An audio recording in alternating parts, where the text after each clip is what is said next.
enforcement body. Forest Hour is produced by the Liberia Forest Media Watch, a group of investigative journalists working to promote transparency and accountability in forest governance, with support from the EU delegation in Liberia and Zelemen from the Finland and partners. Forest Hour is heard every Thursday beginning 4 to 5 p.m. on OKFM and relay on several other community radio stations across Liberia.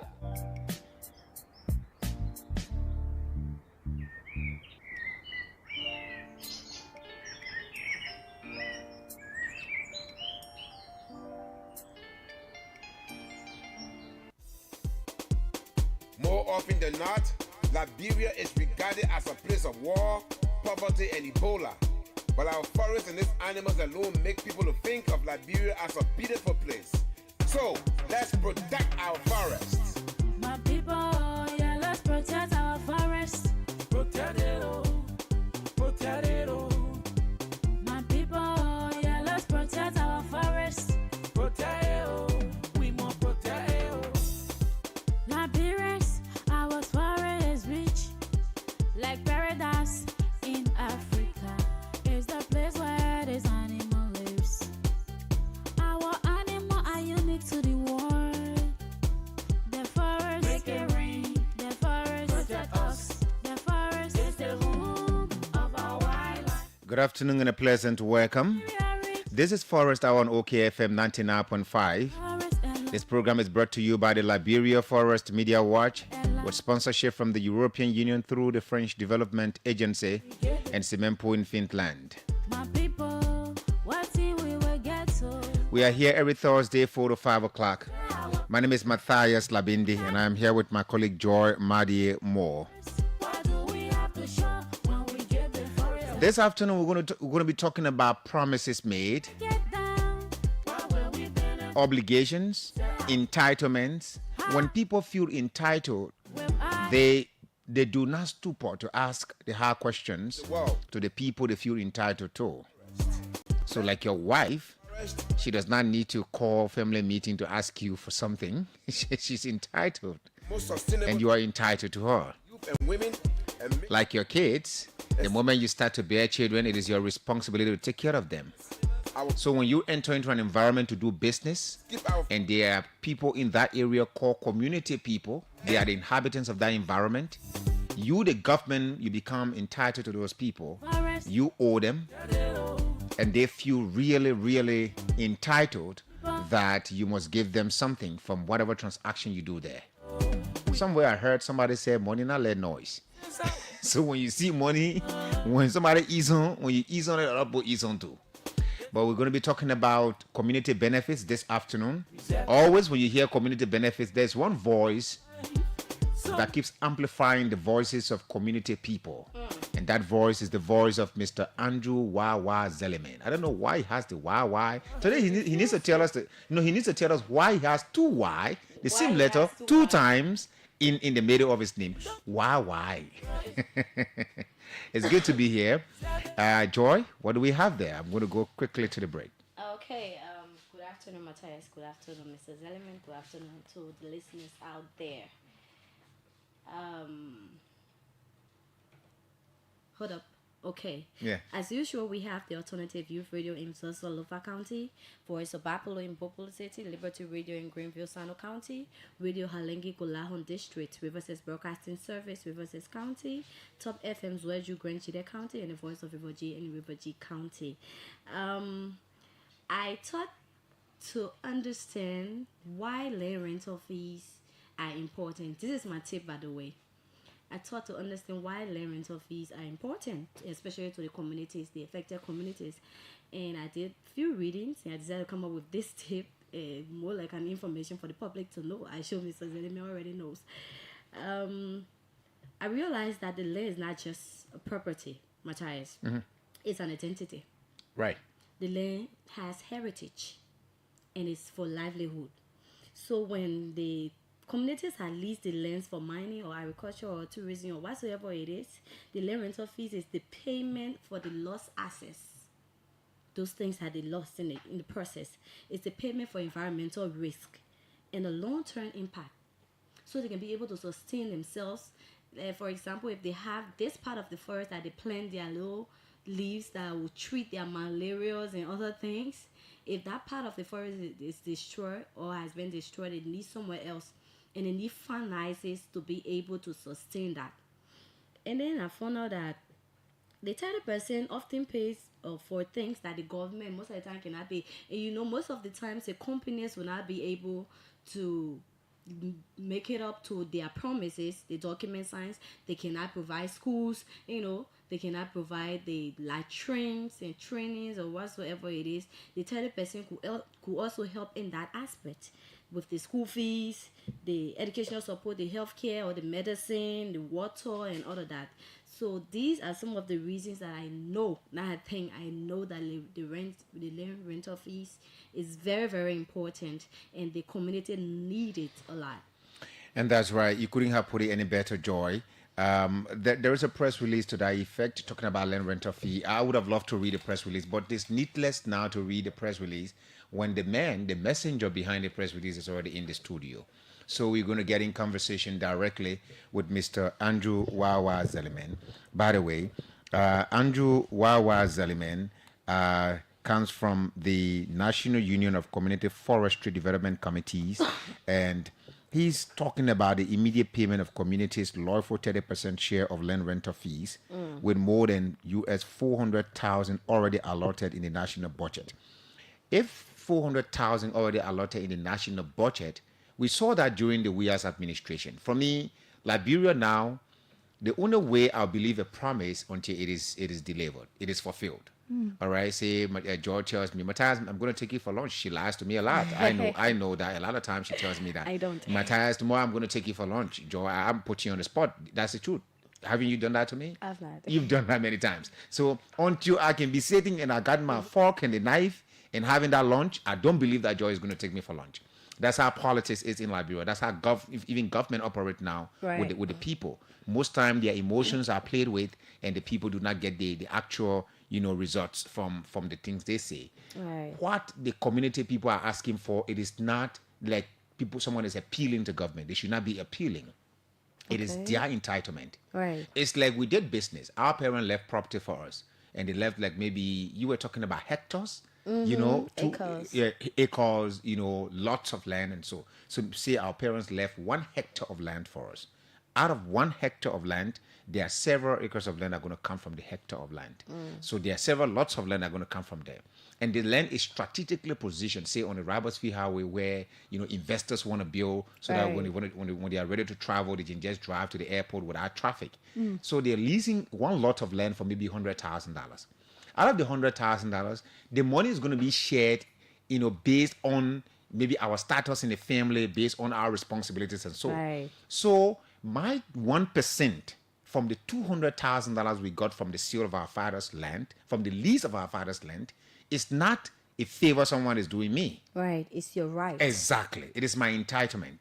So this is where sometimes I get confused about how government would intentionally sit down and watch the crafters of the budget insert in the budget allocation for communities, and at the end the community or the communities do not get the monies allotted in the budget.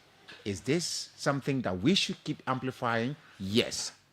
Should we be the one, like that is Matthias and George should be the ones amplifying this? Yes, we should. But at the same time, we should lend our voices to other people, most especially to the people who have championed this cause over time. And one man who has done that, yes. And we're not doing this because we want to do this or because we're looking for means of discussions. We're doing this because we want the right things to be done. Absolutely. We want corrections. So those are the reasons we're bringing this up, so that you can be able to correct whatsoever mistake that you are making or you have made over time. Right. And with that said, we now welcome in the studio Mr. Andrew Wawa Zelemen. Wawa Zelemen. Mr. Zelemen, good afternoon and welcome to the Forest Hour Show. Good afternoon, Matthias, and good afternoon to your co-host, and good afternoon to our many listeners. I understand Alternative Youth Radio is really in Zosa. Okay. Right. Yeah, I think most of my people who listen to Alternative U Radio will be listening right now. Right. And I want to say good afternoon because they are come from in the Salai district.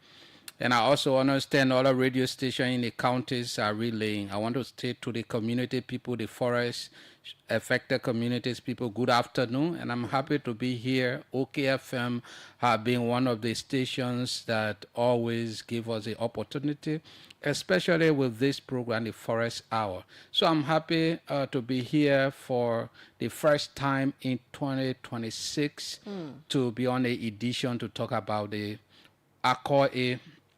overdue issues. But I told someone, I used a parable, I think was here before, on the issue of the old lady who continues to ask the king for justice. So we are like the old lady until justice is served to our people by ensuring the benefits are due to our people legally from the natural resources, especially from the forest, are being paid and they are receiving it. We will keep talking about it until Judgment Day. That's what I also want. What is the meaning of YY? Okay, so Wawa Joe, why is, you laugh? Wawa is actually important names that I didn't want to leave out. When I was born, the second boy child of your mother from the Kwele background, especially from the Guinea Kwele background, is called Nyakwe. My mother happens to be, she was a Guinea woman. She died last year at the age of 103. Oh, wow. So that name Nyakwe, that was the name she gave me. And then she was always called Nyakwe Ma. So I did not want to leave that name out. When I was small, my father also had Yakpaulo name. And that Yakpaulo name, I did not want to leave it out. So the first Y is the one from my mother, which is Nyakwe. Then the second Y is from my father, which is Yakpaulo. So the Wawa is Nyakwe, is Andrew Nyakwe Yakpaulo Zelemen. That's very well understood, and that's a very nice name. Welcome, Mrs. Zelemen. Thank you. So the other Y from my mother and the other Y from my father. Fair man, you're very fair. Like you. Yeah, you recognize. Well, I'm fair. You recognize the paternal and the maternal, lineages. Yeah. But it's good to have you, Zelemen. Happy New Year again. Thank you. Happy you're appearing for the first time in this year. But let's get to it. Discussing community benefits, Joy and I, is no longer, a difficult topic for us to navigate around. Because And you guys are always doing well. And I think we should applaud you guys for always living out the voices of communities, not just a benefit, but issues affecting forest communities and even around the natural resources and land. I think it's a good thing that you guys are doing. And that's why the reason for OKFM or the Forest Hour to continuously be supported, because it's a platform for advocacy on community rights, on natural resource benefit. Thank you so much, Zelemen, for recognizing that. The last time I had a conversation with you, in fact, several editions of the show featured you talking about community benefits. That was when former Minister Simon D. Twe was Minister of Finance. At the time, I was privileged to contact the Controller General at the time, Councillor, I think he's Councillor now, Attorney Janga Kowo, who told us that at that period, that Matthias, by next week, we're going to be making available to the community. I think you talk about 150,000 or 200,000 thereabout. At the time, you had like $500,000 in the budget. You complained up to the end of the George Weah's era that the government at the time did not succeed in giving you what's due the community. Now again, we thought that this narrative would have changed for the better. We thought that you would have had a smooth sailing, operating with this administration, ensuring that the communities get their benefits. Right. Tell us your story. Is your story still painful like before, or it is now softening, or is worse than before? Well, Matthias, thank you. And I can say there have not been nothing much really changed in terms of commitment from the government of Liberia. So I was wondering the other time, so if we say government is continuity, is it continuity in the negatives or it should be continuity in the positives.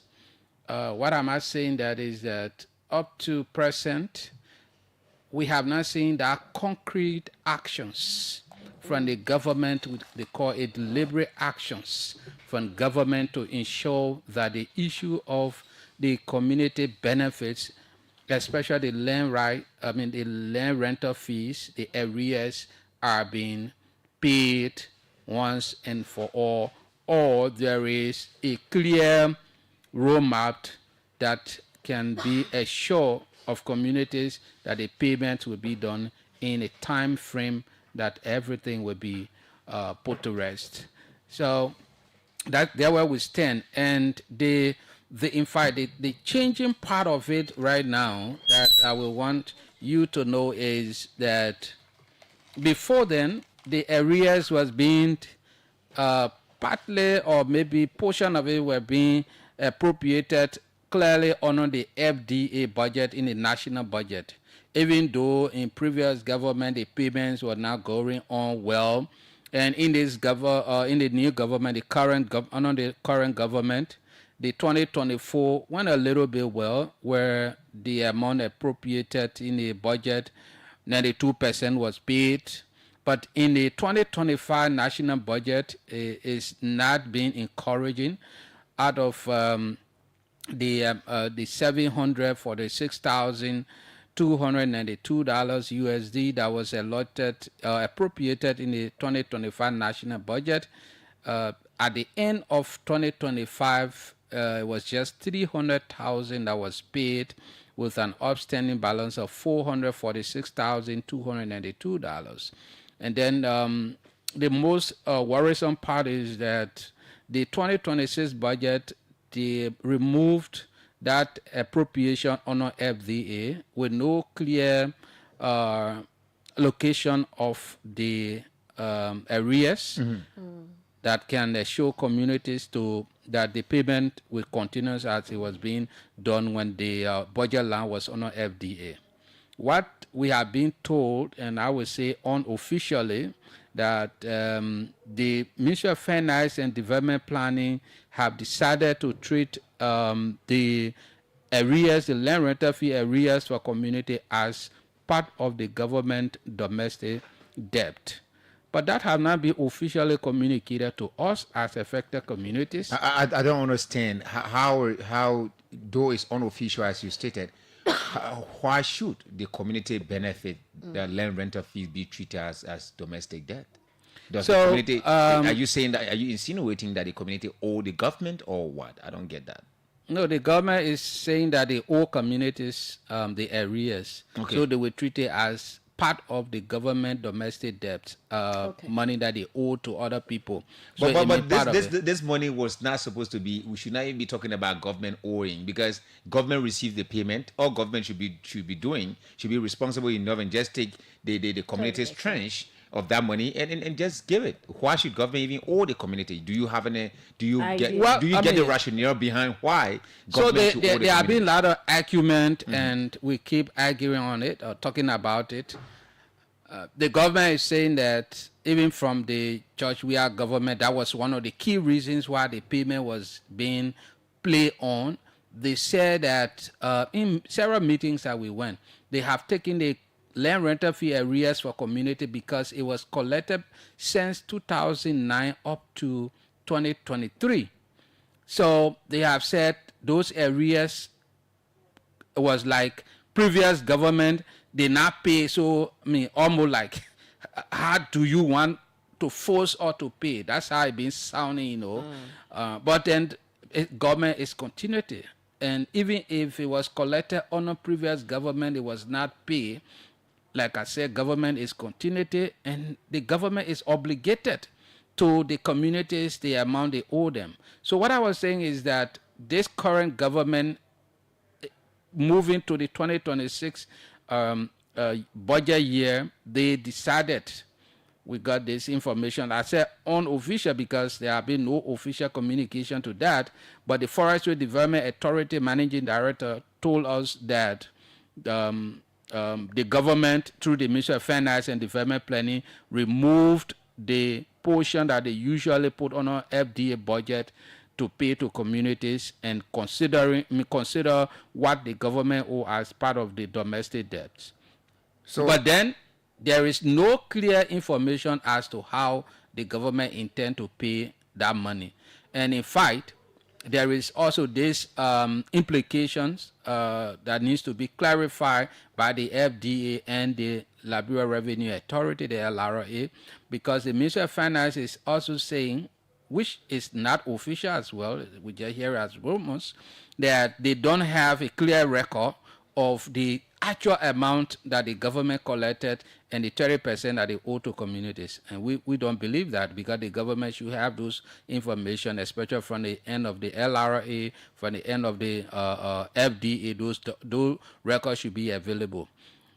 This is where we stand, and that's the reason why, in fact, we are stay raising the issues and then speaking to it. If you read my statement that I posted yesterday, is that I'm calling on the government. We are calling on the government that these issues, as long as they remain unresolved, the communities will continue to complain, and we will continue to talk about it, because it's not like maybe we're talking about $200 or maybe $1,000. We are talking about millions of dollars. Right. Currently, our record shows that the government still owe this community over a little over $5 million United States dollars. That's something that the community need to get, and then they can move on with their community development as part of their entitlement from the natural resources. I want to believe that the government not paying your debt has caused lots and lots of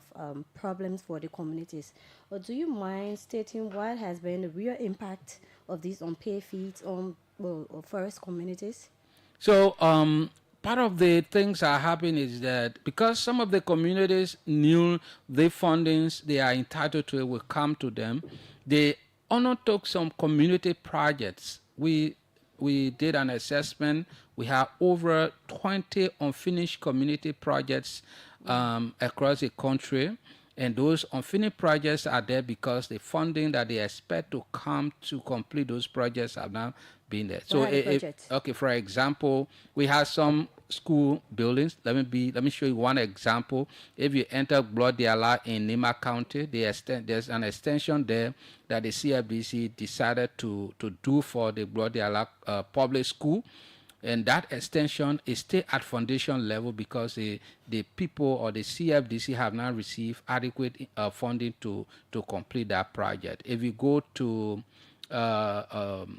that's River G, we have another school there, and some are girls' houses across the country to where CFDCs are. There are some unfinished projects that should have been finished and benefit the communities, but because of the less income of funding coming, especially from the share of the land rental fees, these projects are still being uncompleted. Besides that, these are legal entitlement to the communities. Right. Yes. So denying them their legal entitlement is also going to be create some emotional feedback on them to say that, oh, but we are entitled to this. For example, the CFDC should be receiving 10% under the law for their work they are doing for these communities. So if you don't pay the land rental fee, they won't receive their 10%.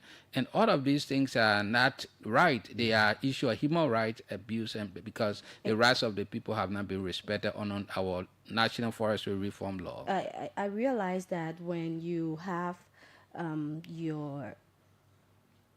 your entitlement and somebody refuses to give it to you, Yes. there can be a certain level of reluctancy, right? You can be reluctant in so many ways. So our communities becoming less willing to support the conservation because of this unpaid fee. So you that is also another problem. Many communities will say we are not getting benefits. You want us to keep the forests, and we don't see the benefit. The government collects the money that we should be benefiting from. They are not giving our share. So some of the deforestation, some of the underlying factors are those things. You talk to some of the community members in the concession areas, they say more than 15 years the government gave the forest in the concessions, and we cannot get a just benefit that we are entitled to.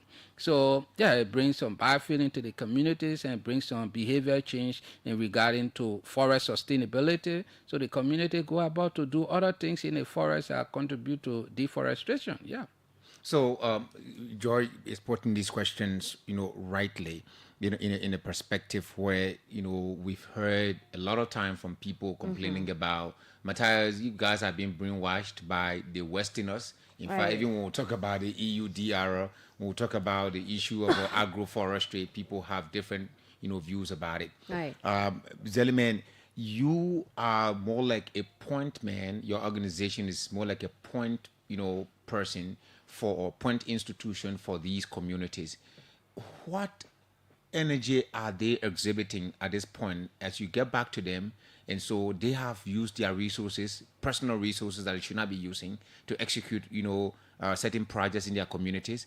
Government should be doing that, but God provided resources, in natural resources, that to lessen the burden on government, that when the people come and harvest our resources, they pay certain things to the government, they pay some to the communities, and the community people are not, acting gluttonous with their resources, with their benefits, share from that. So they're using these things to impact their communities wisely. What could happen if government fails to ameliorate this situation? Right. So, like you said, I think the framework of the laws were smart. They were looking at communities. In order to have sustainable forestry, you need to have community forming part of the decision making, forming part of the benefits that derive from those forests. So they themselves can sit and decide on what they want to do with their share of the benefits that they received. And across Liberia, what have been done with the money the community have been receiving have changed a lot of situation for some of the rural communities. For example, in Lofa, the Forest Management Contract Area A, nearly 5 different communities that never had access to healthcare facility.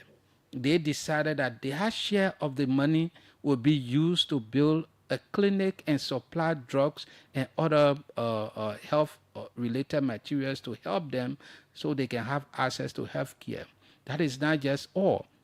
If you go to Sino, it happens. In Rewasses, in fact, today in Yapata, the school that is being extended there to high school, one of the buildings was done by the CFDC. The extension there, Rewasses will have only a single high school. So if these kind of benefits are now filtering down in the communities to make decisions on their own development that they will benefit from, even if the government is unable to reach out to them with those development needs that they have, and you stop them from receiving those benefits, or the government hold those benefits and they can pay back to the communities, it creates those kind of a situation. So what they should have done as communities to change some of their livelihood issues, they won't be able to do them. So you deny them benefit, and you deny them of making decision on what they should do to benefit or to utilize their benefit for their own good. So these are all situations that the communities are going through. And then we just want to inform you folks listening to the program Forest Hour on OKFM 99.5 that we are live on OKFM and TV on Facebook. But most importantly, we are also encouraging you to follow our page, the Liberia Forest Media Watch Facebook page. We are also live on our official Facebook page. Join us there, drop your comments, invite someone to join the page so that we can have this conversation. Andrew Wawa Zelemen is in the studio. We're talking about, what's due the communities. And when people are entitled to a particular thing, they do not need to appeal to get it. The onus is on the institution or the individual responsible to give that which that belong to the people. Mr. Zelemen, yeah. Okay, with the meeting that is scheduled for January 27, that'll be held at LRA conference room, right? Yes. I know that the government will not just come up with the money and say, "Oh, here is the 4,000 or 400,000 after the conference." There will be some level of negotiations. What are you expecting in that process? What do you think they should vow to or pledge to that will make them pay your 400,000 within the process? Okay, thank you. We continue to engage, and in the engagement, we have key points or key objectives that we want to achieve in our engagement or in our advocacy efforts. In the December 2025 meeting, we at the National Multi-Stakeholder Meeting, it's the biggest platform right now that we meet to discuss the issues affecting forestry sector, and sometimes even we're trying to see how the issue of land and environment can come into that kind of multi-stakeholder platform discussions. Right. So we raise the issue that government put this $746,292 in the 2025 budget. But up to December, the government have not been able to pay even 50%. So the community decided to take series of advocacy actions. One of it was to do a sustained protest, peaceful protest. Usually our protest is peaceful. We sit quietly and put our issue out there for the government to understand. We started at the National Forest Forum that was held at the Ministerial Complex, and then there was some talks from the FDA managing director, from the Ministry of Finance and Development Planning, that they were going to look into the issue and ensure that the payments is done. Because there are three issues that we were raising at that time. One was the government at the time has allotted 300,000 and paid just 210,000. So we were demanding the payment of the remaining 90,000 of the 300,000 that was allotted. And then we were also demanding for the balance of the $446,292 that was appropriated but was not allotted to be allotted and paid to communities. The third part of our point was that we wanted to sit on a round table to clearly understand where the arrears are now that is being stripped off from FDA budget, how the government intend to pay the community remaining arrears from the land rental fees. So in that, the second protest was at the Ministry of Finance and Development Planning, where Assistant Minister Nyankwe intervened on behalf of the ministry. And we had a brief discussion. There was some commitment from the Ministry of Finance on the three counts I just talked about, that the 90,000 were going to be immediately paid to complete the 300,000, and then they were going to ensure that at least significant portion of the remaining 446,292 was going to be allotted. Because when the allotment is done, it means that the government could pay between now and March of this 2026. So because once it's already being allotted. But if there is no allotment, it means the grace period of 3 months at the end of the fiscal year that the allotment can be paid will not be possible, because if the amount is not being allotted. So they assure us that about 400,000 of the remaining money was going to be allotted, so they can have time to pay between January and March of this year, because it's already in allotment. And then they assure us that there were going to be a roundtable meeting, which was part of our request, that we wanted the Minister proper of the Ministry of Finance and Development Planning, the Liberia Revenue Authority, the FDA, the community and civil society, and other key stakeholders to sit and talk about how the government will pay the remaining arrears. So as we speak, the 90,000 was paid in December. 3 days after that advocacy, the 90,000 was remitted to the National Beneficiary Trust. We got an unconfirmed report that there was 400,000 allotted.